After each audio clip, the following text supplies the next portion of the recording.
Assalamualaikum warahmatullahi wabarakatuh. Ya, teman-teman, di video kali ini kita akan membahas tentang bilangan kuantum. Ya, bilangan kuantum. Nah, bilangan kuantum ini didasarkan pada teori mekanika kuantum ya. Makanya bilangannya bilangan kuantum. Di mana teori mekanika kuantum itu mengatakan bahwa elektron itu kedudukannya tidak pasti atau posisinya tidak pasti. Ya. Yang ada itu hanya kebolehjadian elektron, kebolehjadian posisi elektron. Nah, kebolehjadiannya ini disebut juga dengan orbital. Orbital ternyata punya energi tertentu. Nah, energi ini dapat ditentukan oleh beberapa bilangan kuantum. Ya. Yang pertama ada bilangan kuantum utama. Bilangan kuantum utama atau biasa disingkat dengan N. Nah, bilangan kuantum utama ini menentukan tingkat energi elektron dan sesuai dengan tingkat energi atom Bohr. Tahu kan ya atom Bohr yang KLMN. Nah, pada umumnya elektron yang tingkat energinya lebih rendah, ya, elektron dengan tingkat energi lebih rendah itu adalah elektron yang dekat dengan inti. Nah, sebaliknya, elektron dengan energi yang lebih tinggi itu adalah elektron-elektron yang jauh dari inti, gitu ya. Nah, untuk bilangannya sendiri ini sesuai dengan teorinya atom Bohr. Di teori atom Bohr itu kan ada kulit ya, ada kulit K, L, M, N dan seterusnya. Nah, ini menunjukkan posisi dia ada di posisi pertama, posisi kedua, ya kulit pertama, kulit kedua, kulit ketiga, kulit keempat dan seterusnya. Nah, nilai bilangan kuantumnya itu sama aja, 1, 2, 3, 4. Jadi dia menunjukkan kulitnya. Gitu. Nanti kita coba bahas di contoh soal. Nah, yang kedua ada yang namanya bilangan kuantum azimut atau bilangan kuantum sekunder. Simbolnya L kecil ya ini. Nah, bilangan kuantum azimut ini merupakan ukuran momentum sudut orbital elektron gitu. Dia menunjukkan di subtingkat energi atau subkulit dari lintasan elektron tersebut. Jadi kita tahu kan subkulit ada subkulit S, P, D, F ya. Nah, ini kan subkulitnya nih. Subkulitnya S, P, D, F. Nah, bilangan azimutnya S itu sama aja, bilangan azimutnya 0, P itu 1, D 2 dan F itu 3 gitu. Nah, yang ketiga ada yang namanya bilangan kuantum magnetik atau disingkat dengan M. Nah, bilangan kuantum magnetik ini menunjukkan kedudukan atau orientasi orbital dan juga menunjukkan adanya satu atau beberapa tingkat energi setingkat yang merupakan penyusun suatu subkulit. Nah, nilainya itu dari minus L, 0 sampai plus L gitu. Atau gampangnya kita berdasarkan kulit aja ya, subkulit S. Kita tahu subkulit S itu penuhnya adalah 2 elektron. Nah, satu tempat orbital atau satu kotak orbital atau satu wadah orbital, itulah bahasanya macam-macam ya. Kita di sini coba menggunakan kotak aja. Satu kotak orbital itu mengisi 2 elektron. Berarti subkulit S itu cuma punya satu kotak orbital, ya. Makanya dimulai di sini dengan angka 0. Berarti subkulit S itu cuma memungkinkan bilangan magnetiknya 0. Sedangkan subkulit P kan penuhnya 6 ya. Satu kotak isinya 2. Berarti di subkulit P itu ada 3 kotak. Ya. 0-nya di tengah, ke kanan plus 1, ke kiri minus 1. Jadi ada 3 kemungkinan, minus 1, 0 atau plus 1. Begitu juga di kulit D. kulit D itu isinya 10 kalau penuh ya. Berarti kotaknya ada 5. 0 di tengah, plus 1, plus 2, minus 1, minus 2. Jadi ini kemungkinan ya, minus 2 sampai plus 2. Dan F kalau penuh itu 10, berarti ada 7 kotak ya. 4, 5, 6, 7. 0, plus 1, plus 2, plus 3, minus 1, minus 2, minus 3. Jadi kemungkinannya dari minus 3 sampai plus 3. Itu bilangan kuantum magnetik. Nih, yang keempat ada bilangan kuantum spin. Nah, bilangan kuantum spin ini bilangan kuantum yang memberikan gambaran tentang arah perputaran elektron pada sumbunya sendiri. Jadi kan kemungkinan dia berputar ke arah kanan searah jarum jam, atau kemungkinan juga dia berputar ke arah kiri berlawanan dengan jarum jam gitu. Nah, peluangnya itu kan berarti setengah-setengah ya, karena cuma ada putar kanan atau putar kiri gitu. Nah, biasanya yang putar kanan itu, yang kanan disimbolkan dengan anak panah yang ke atas. Kemudian yang kiri disimbolkan dengan anak panah ke bawah. Kalau dia putarnya ke kanan atau anak panahnya ke atas, bilangan kuantumnya itu setengah.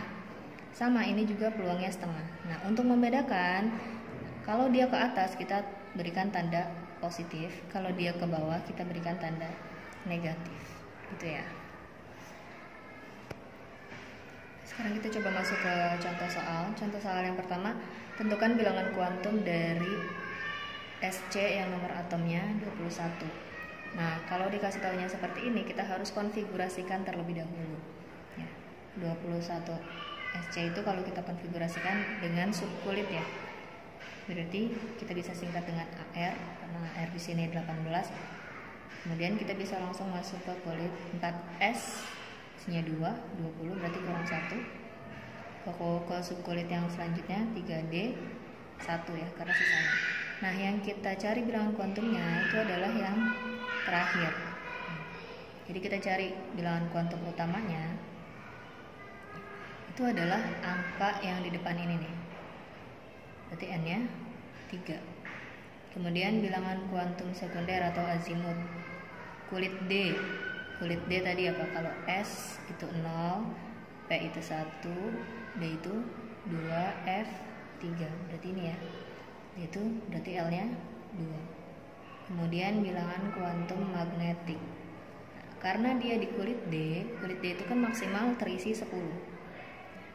Berarti kotak orbitalnya cuma ada 5. Atau kalau kalian nggak mau bikin kotak, boleh bikin garis-garis aja 5. 4, 5. Berarti kan kemungkinan 0, plus 1, plus 2, minus 1, minus 2. Nah, D ini isinya 1 elektron doang nih. Berarti yang kita isikan itu hanya 1. Mengisinya, anak panahnya yang ke atas dulu. Karena ini cuma 1, berarti 1 aja di sini. Kalau dia misalnya penuh 10, berarti isinya 1, 2, 3. Jadi ke kanan dulu penuhin dengan anak panah yang ke atas. Kemudian kalau tidak cukup, baru balik lagi ke sebelah sini, sampingnya, ke depan lagi. Tapi anak panahnya ke bawah. Gitu. Jadi penuhin dulu yang ke atas, baru yang ke bawah. Ini cuma ada 1, berarti 1. Nah, berarti nilai M-nya adalah minus 2. Terakhir S. S itu kalau dia anak panahnya ke atas berarti plus setengah, kalau ke bawah minus setengah. Ini kan ke atas ya, berarti S-nya plus setengah, gitu ya. Berarti N-nya sama dengan 3, L-nya sama dengan 2, M-nya sama dengan minus 2, dan S-nya sama dengan plus setengah. Ini bilangan kuantum dari SC yang nomor atomnya 21. Contoh soal yang selanjutnya ya. Tentukan bilangan kuantum berikut benar atau salah. Gitu. Nah, coba kita cek dulu. Bilangan kuantum 2 itu kan memungkinkan ya, karena kulit itu bisa berapapun, 1 sampai 7 mulu. Nah, ini 2, kita tuliskan 2. L itu menunjukkan subkulit. Ada nggak yang subkulitnya 0? Bilangan subkulit yang bilangan kuantum azimutnya 0. Itu kan ada ya. S P D F S0 P1 D2 F3. Berarti L-nya 0 itu ada, dia di subkulit S. Kemudian M-nya -1. Nah, di subkulit S ada nggak yang M-nya -1? Subkulit S itu kan penuhnya penuhnya 2 elektron. Nah, berarti dia cuma punya satu kotak orbital. Nah, satu kotak orbital berarti kemungkinan M-nya cuma 0. Nah, berarti ini salah nih. Gitu. Nah, berarti yang bagian A ini bilangan kuantumnya salah karena tidak ada di subkulit S yang bilangan kuantum magnetiknya -1, cuma ada 0. Ya, ini salah. Kemudian berarti ini tidak bisa dilanjutkan. Kemudian yang B, N-nya 3, berarti kita tulis dulu nih 3. L-nya 1, berarti dia subkulit P kan ya? L-nya 1, subkulit P. Berarti ini betul, M-nya sama dengan 0. Di subkulit P itu penuhnya 6. Berarti dia punya 3 kotak orbital. Yang kemungkinannya ada 0, +1 dan -1. Bukan. M-nya 0. Berarti di sini kan? Berarti betul. Ada kemungkinan M-nya 0. Kemudian S-nya +1/2. Nah, +1/2 ini kan berarti menunjukkan kalau dia arah perputaran elektronnya itu ke kanan atau anak panahnya ke atas. +1/2. Nah, tadi M-nya 0, ini berhubungan nih M sama S. Berarti dia berakhirnya di M yang sama dengan 0, kemudian berakhirnya anak panahnya ke atas. Nah, sebelum mengisi ini berarti kan ini udah terisi ya. Berarti ada berapa elektron? Ada 2 elektron, dituliskan di sini. Berarti yang mewakilkan adalah ini semua mewakilkan 3p2. Yang C juga sama. N-nya 4, berarti kita tulis dulu 4. Tuh, berarti ini benar ya yang B. Yang C, N-nya 4, L-nya 3. Kalau L-nya 3 berarti dia subkulit F. 4F. Berarti ada ya, ini ada.